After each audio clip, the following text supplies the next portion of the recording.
In chapter number 72, when the large army of Ents attacked Sejun's field, Sejun and his family prepared for the battle. Sejun lit the big trunk with fire and commanded Queng to fire it against the Ents' army. Queng lifted the trunk in a charged position and threw it towards the enemies. And boom! It exploded into a large fireball. All the smaller Ents got burned there where it landed. And Sejun and Queng finished those that were still active. Sejun was happy that fire was very effective against the smaller ones, as it caught fire in no time, and in the meantime they could just take care of the moving ones around. But he was also worried about the bigger ones, as they were not affected by the fires. The bigger ones were attacking non-stop and moving faster. Then the black rabbit took charge of it. He attacked it with his hammer and broke its roots. But still, the Ents were powerful. At that moment, Queng's mother came back from her patrol. She attacked the Ents and broke it into pieces. The black rabbit assisted her, and both of them together took care of most of the Ents. Sejun was a little frightened that just the black rabbit and Queng's mom were enough to deal with them. Just how strong were they? He was still wondering when an Ent came to him, and he immediately sliced it into 2 parts.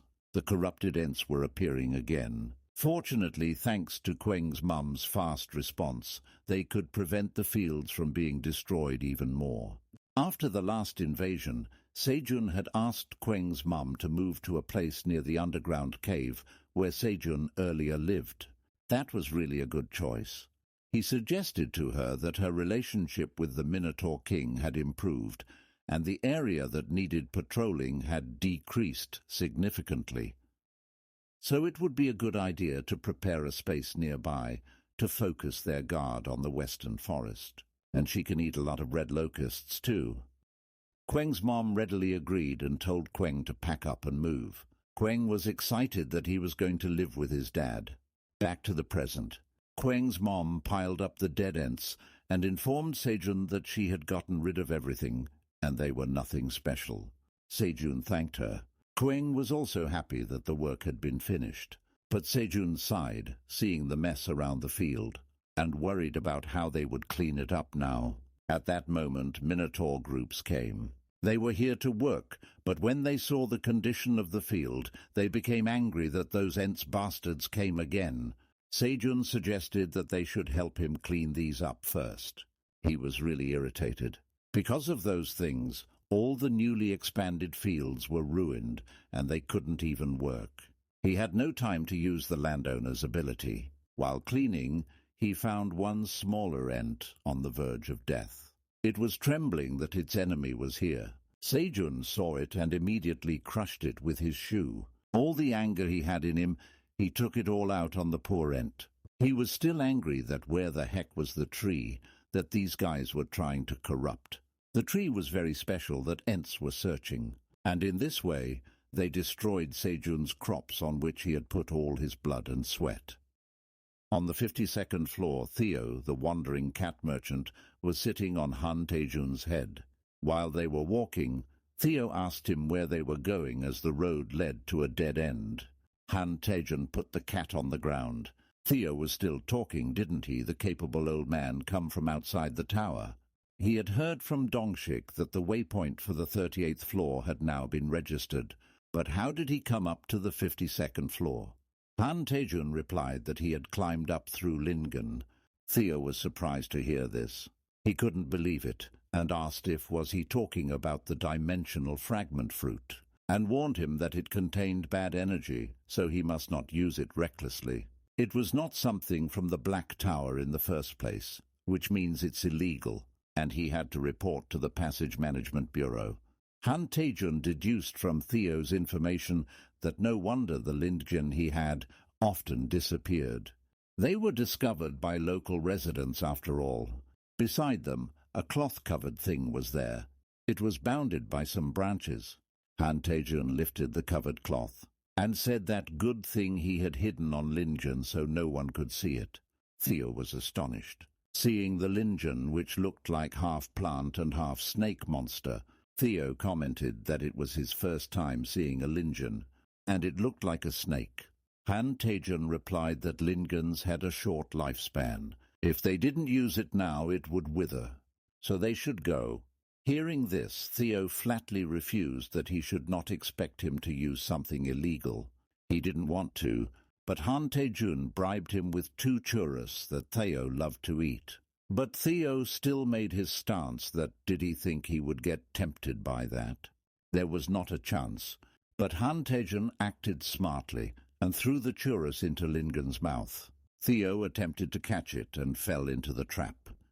Han Tae-jun smirked, and he too jumped into the mouth. Theo was horrified inside the Lingen's mouth, but still wanted to catch his favorite churro.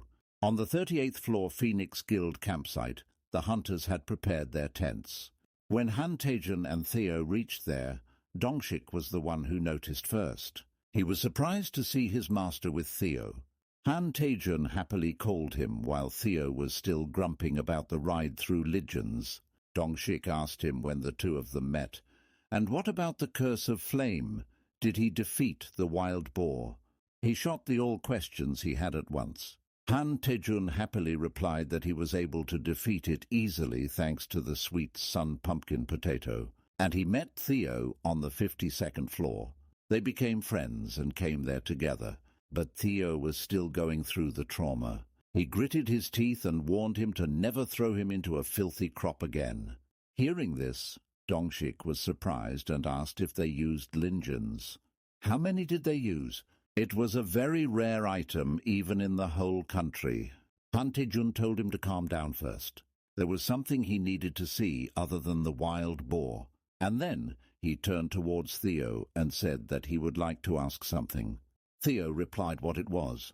Han Tae-jun told him that he had roughly checked from the 40th to the 52nd floor using several Lingens, and he had asked the local living in the tower if other hunters had come before him or not.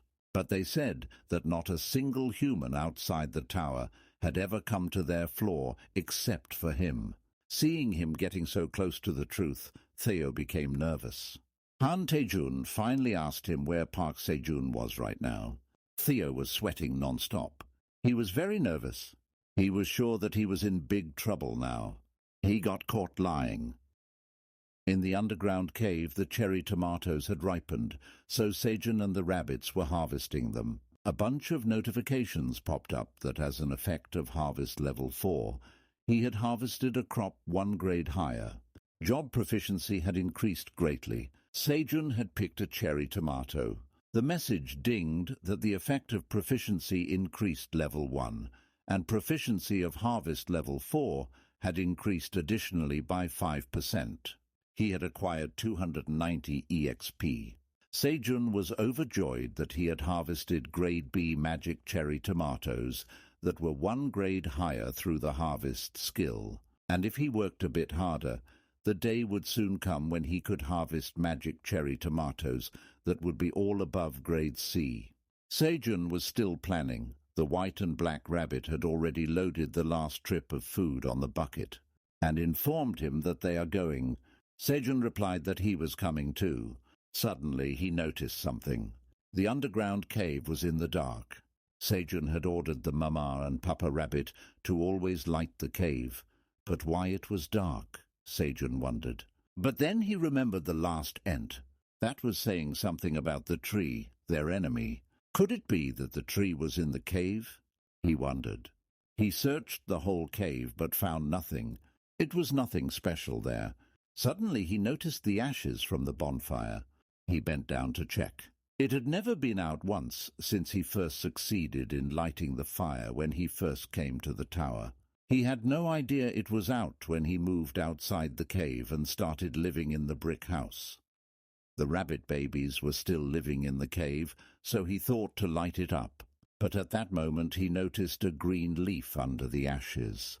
He was astonished. When he removed the burned residue, he found a small plant there. That plant's leaves moved. Se-jun was surprised that a sprout rose under the ashes.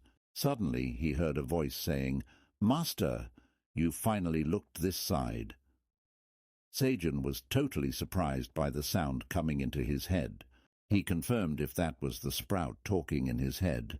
Then, to confirm his guess, the sprout greeted him and called him master. It was in the humanoid form of a child, wearing clothes made from leaves and flower petals, and had bright red hair with big pointy ears. She replied that she had been waiting for this day from the underground, and her name was Flame.